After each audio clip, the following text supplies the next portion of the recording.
नमस्कार, हरियाणा न्यूज के 100% चुनाव शो चुनाव की बात में आपका स्वागत है। मैं हूं आपके साथ साधना बत्रा। प्रदेश में विधानसभा चुनाव को लेकर हर दिन सियासी उठापटक चल रहा है। सियासी दंगल में हर दिन नए नए मुद्दों की एंट्री हो रही है। इन मुद्दों पर वार पलटवार भी जारी है। दल बदल और तालमेल यानी कि सियासी गठजोड़ को लेकर भी तमाम दल गुनाभाग में लगे हुए हैं। कुल मिलाकर आप ये देखिए कि चुनाव जीतने और सत्ता पर काबिज होने के लिए काफी दिलचस्प सियासी दौड़ इन दिनों प्रदेश में चल रही है। इस रेस में कौन चल रहा है आगे, जानने के लिए देखते रहिए हमारा खास कार्यक्रम।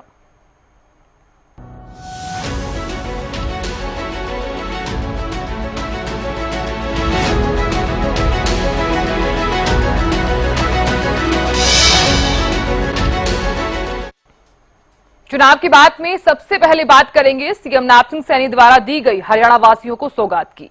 सीएम नैपसिंह सैनी ने बड़ी सौगात दी है। उज्ज्वला योजना के लाभार्थियों को गिफ्ट दिया है। अब घरेलू गैस सिलेंडर 500 रुपए का मिलेगा, जिससे 46 लाख अंत्योदय परिवारों को लाभ होगा। साथ ही साथ 1,80,000 से कम वार्षिक आय वाले परिवारों को भी फायदा होगा। आज मैं ये घोषणा करता हूं कि हमारी ऐसे लगभग हरियाणा प्रदेश के अंदर 46 लाख परिवार हैं। ऐसे 46 लाख परिवारों को जिनकी आय 1,80,000 रुपए से कम है और जो प्रधानमंत्री उज्ज्वला योजना के तहत जिनके 12 लाख ऐसे लाभार्थी हैं, ऐसी सब बहनों को आज के बाद ये गैस का सिलेंडर मात्र 500 रुपए के अंदर आप लोगों को उपलब्ध होगा। इस बात की मैं आज घोषणा करता हूं कि हमारी जो बेटियां हैं, जो मुख्यमंत्री दुग्ध उपहार योजना के तहत 14 से लेकर के 18 साल तक की बेटियों को कुपोषण से बचाने के लिए फोर्टिफाइड दूध देना होता है। यह सप्ताह में 3 बार यानी साल में 150 दिन दिया जाता है। इससे स्कूलों में दाखिल 2,65,000 बेटियों को लाभ मिलेगा। आज ये भी घोषणा करता हूं कि 14 साल से लेकर के 18 साल तक की बेटियों को भी ये फोर्टिफाइड दूध देने की व्यवस्था ये शुरू हो जाएगी। जो हमारी स्वयं सहायता समूहों में काम करने वाली बहनों को दैनिक जरूरतों के लिए मिलने वाली 20,000 रुपए की रिवॉल्विंग फंड राशि को भी बढ़ा करके मैं 30,000 रुपए करने की घोषणा करता हूं। हरियाणा को देश का प्रगतिशील राज्य बनाने में मेरी बहनों की एक बड़ी भूमिका इसमें है। आज हमारी बहनें आत्मनिर्भर बन करके अपने परिवार को, अपने आप को मजबूती से आगे बढ़ाने का काम कर रही है। आज मेरे सामने उपस्थित ज्यादातर बहनें स्वयं सहायता समूह के सदस्य हैं। 6 लाख महिलाओं ने सेल्फ हेल्प ग्रुप द्वारा सिद्ध किया है कि हम समाज की सच्ची शक्ति हैं। इसके लिए मैं आप सब बहनों को बहुत बहुत बधाई देता हूं।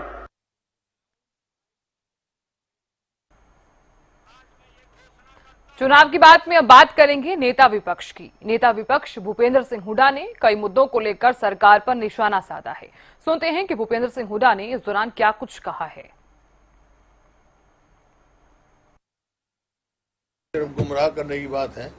जो अभी केंद्र ने एमएसपी दे रखी है, हरियाणा में तो वो उसकी भी एमएसपी नहीं मिलती। ये तो अब इस टाइम पे इनका कोई अधिकृत वो तो है नहीं। हाँ, एमएसपी दे, केंद्र सरकार दे और लीगल गारंटी दे, उसकी कानूनी गारंटी दे कि कोई भी एमएसपी से कम खरीदेगा तो उसकी सजा होगी या एमएसपी लेने का उसका अधिकार होगा। तो ये काफी किसानों की मांग है। अरे चुनाव के जो है, चुनावी हैं, ढकोसले हैं। सबको मालूम है कि इन्होंने 10 साल में तो किया कुछ नहीं। किसान को जो है कर्जे में डुबाने का काम करा, जो कि इन्होंने वायदा किया था 2022 तक हम किसान की आमदनी दुगनी करेंगे।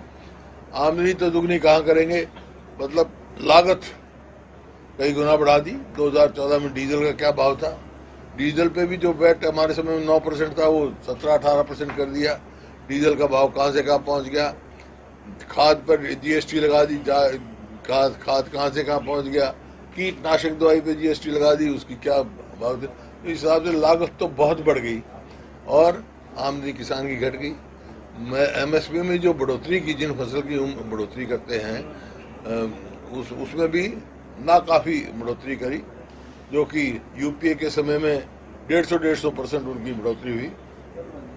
गन्ने का भाव हमारे समय में कहाँ से कहाँ पहुँचा, इन्हें ना के बराबर की है, लेकिन लागत बढ़ी है। जो प्रदेश प्रति व्यक्ति आय, निवेश, खेल खिलाड़ियों में, कानून व्यवस्था में नौकरी देने में नंबर 1 था, आज बेरोजगारी में नंबर 1 है, आज महंगाई में नंबर 1 है, आज कानून जो अपराध में बहुत आगे चला गया, जहां फिरौतियां जिस प्रकार से मिल रही हैं, कोई इन्वेस्टमेंट नहीं आई।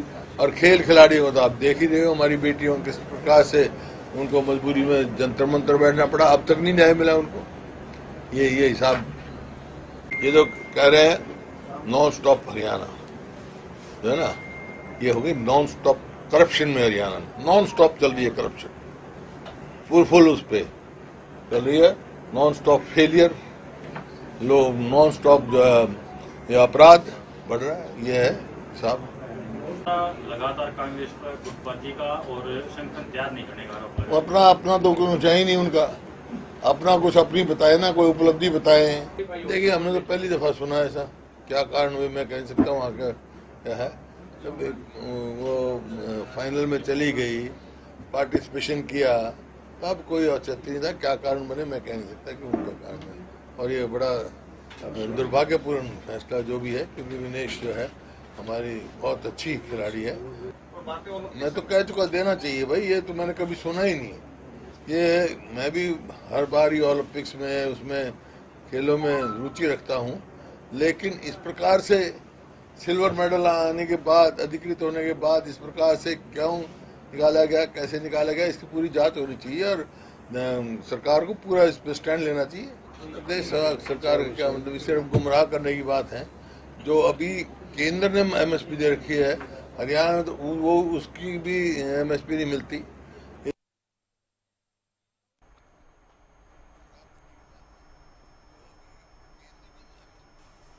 और चलिए इस खबर पर अब बातचीत कर लेते हैं। हमारे पॉलिटिकल एडिटर अमित जुड़ गए हैं ज्यादा जानकारी लिए हुए। होगा गाँव में नहीं, गाँव के पैसे अलग हैं और ये बाढ़ों के पैसे हैं, वो 100 दिन के अंदर 125 करोड़ रुपए के लगभग सिरसा के अंदर विकास कार्य।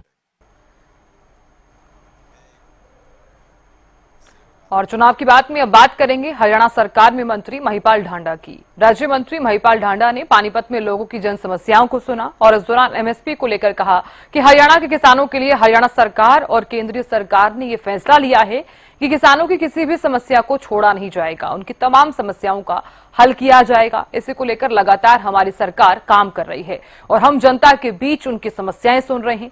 बीजेपी से पहले जो सरकारें थी वे किसानों के कंधे पर बंदूक तानकर निशाना बना रही हैं। हमारी सरकार सभी फसलों को एमएसपी पर खरीद रही है और खरीदेंगे। किसानों की सरकार है और इस सरकार ने निर्णय लिया हुआ है कि हम लोग किसानों की किसी भी समस्या को छोड़ेंगे नहीं। ये तो जो नाकामी और निकम्मी सरकारें हैं वही अपने किसानों को परेशान करके और उन किसानों के कंधे पे बंदूक धर के अपनी राजनीति चला रही है। जैसे हरियाणा ने ये कह दिया कि भाई हम हर फसल एमएसपी पे खरीदेंगे और हम खरीद रहे हैं, खरीदेंगे, ऐसे ही पंजाब के किसानों को भी वहां की सरकार कहे कि भाई आप चिंता मत करो और आपकी जितनी भी फसलें सारे हम लोग खरीदेंगे, तो किसान क्यों परेशान होगा। किसानों को परेशान किया जा रहा है, ये उनकी मानसिकता है कि किसी भी तरीके से किसान को परेशान करके रखो, किसान को सड़क पे बिठा कर रखो, ठीकरा फोड़ दो दूसरे पे। भाई इसलिए मेरा यही कहना है कि भाई पंजाब की सरकार या दूसरी जो सरकार है वो सरकारें अपने किसानों के भले के बारे में सोचे, उस पर राजनीति ना करें। किसानों की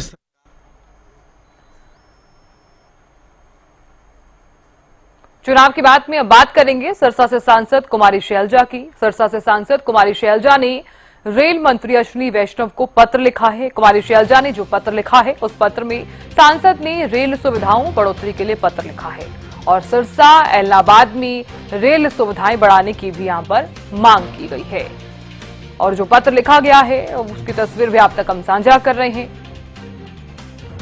तो कुमारी शैलजा ने रेल मंत्री को पत्र लिखा और इसी के साथ ही रेल सुविधाएं बढ़ाने की भी यहां पर मांग करती हुई नजर आई हैं।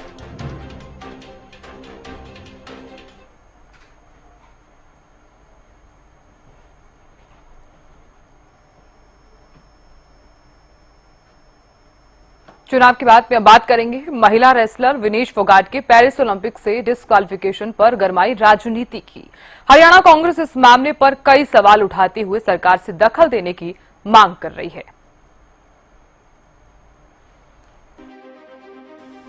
हरियाणा की बेटी विनेश फोगाट के पेरिस ओलंपिक से डिस्क्वालीफाई होने पर हरियाणा कांग्रेस सरकार से जवाब मांगती नजर आई। पूर्व सीएम भूपेंद्र हुड्डा ने विनेश के साथ साजिश होने की बात कहते हुए कहा कि सरकार को इस मामले पर जवाब देना चाहिए। देखिए, हमने तो पहली दफा सुना ऐसा, क्या कारण हुए मैं कह नहीं सकता हूँ आगे क्या है। जब वो फाइनल में चली गई, पार्टिसिपेशन किया, तब कोई औचित्य नहीं था। क्या कारण बने मैं कह नहीं सकता कि उनका कारण है। और ये बड़ा दुर्भाग्यपूर्ण फैसला जो भी है, क्योंकि विनेश जो है हमारी बहुत अच्छी खिलाड़ी है। मैं तो कह चुका, देना चाहिए भाई, ये तो मैंने कभी सुना ही नहीं। ये मैं भी हर बार ही ओलंपिक्स में उसमें खेलों में रुचि रखता हूँ, लेकिन इस प्रकार से सिल्वर मेडल आने के बाद, अधिकृत होने के बाद इस प्रकार से क्यों निकाला गया, कैसे निकाला गया, इसकी पूरी जांच होनी चाहिए और सरकार को पूरा इस पर स्टैंड लेना चाहिए। देश सरकार का क्या मतलब, सिर्फ गुमराह करने की बात है। इधर सिरसा सांसद कुमारी शैलजा ने सवाल उठाते हुए पूछा कि जिसको आपने सड़कों पर उतरने के लिए मजबूर कर दिया, आज जब वो बच्ची देश के लिए लड़ रही है तो उसके डिस्क्वालिफिकेशन पर सरकार को जवाब देना चाहिए और भारतीय ओलंपिक संघ को भी। सीरियसली नहीं लिया गया तो इंडियन जो टीम थी, मैनेजमेंट कर रही थी, जो देख रहे थे, उन्होंने हमारी जो एक स्टार हैं, जो मेडल जीतने की ओर जा रही हैं, हम ओलंपिक गोल्ड जीत सकते थे इसमें, तो ये क्या कारण हुआ कि वहां पहुंचते हुए एकदम कैसे वेट बढ़ गया, कैसे बढ़ा, कैसे बढ़ने दिया? क्या किसी ने ध्यान नहीं किया? क्या उसको बेचारे हमारी एक लड़की को ऐसे छोड़ दिया?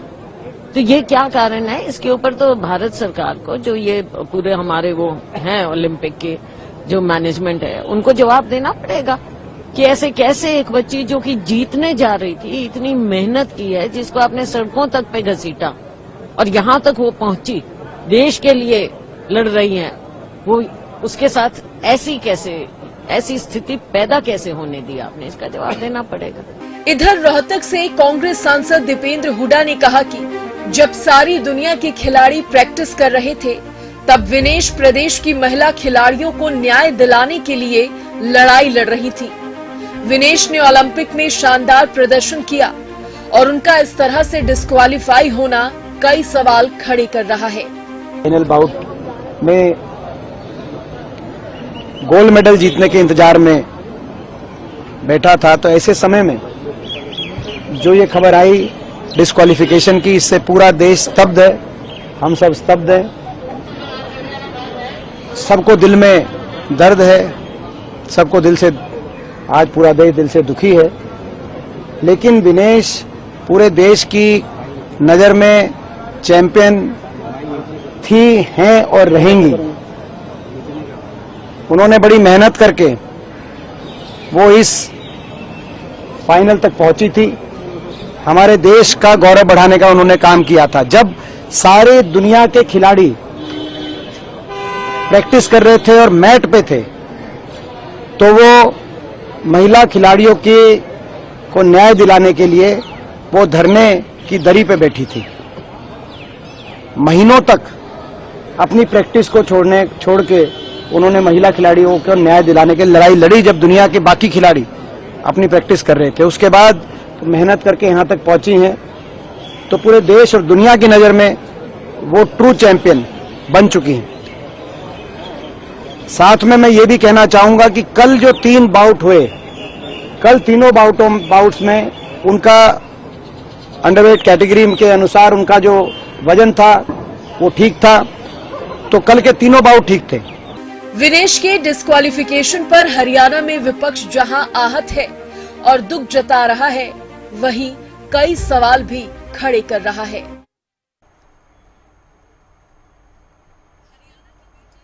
हरियाणा की महिला पहलवान विनेश फोगाट ओलंपिक में डिस्क्वालीफाई हो गई हैं। अब इस पर हरियाणा के पूर्व गृह मंत्री अनिल विज ने पेरिस ओलंपिक में विनेश फोगाट के अयोग्य घोषित होने पर अपनी प्रतिक्रिया दी है। बहुत आश्चर्यजनक है और खेदजनक भी। सारा देश आज गोल्ड मेडल की उम्मीद लगाए बैठा था। उम्मीद क्या, लोगों को विश्वास ही था। विनेश की कुश्ती मैंने भी देखी है और जितनी फुर्ती के साथ वो विरोधी को चित करती है, मैंने देखी है उसकी कुश्ती। इसलिए पूरा विश्वास था कि गोल्ड मेडल लेके आएगी।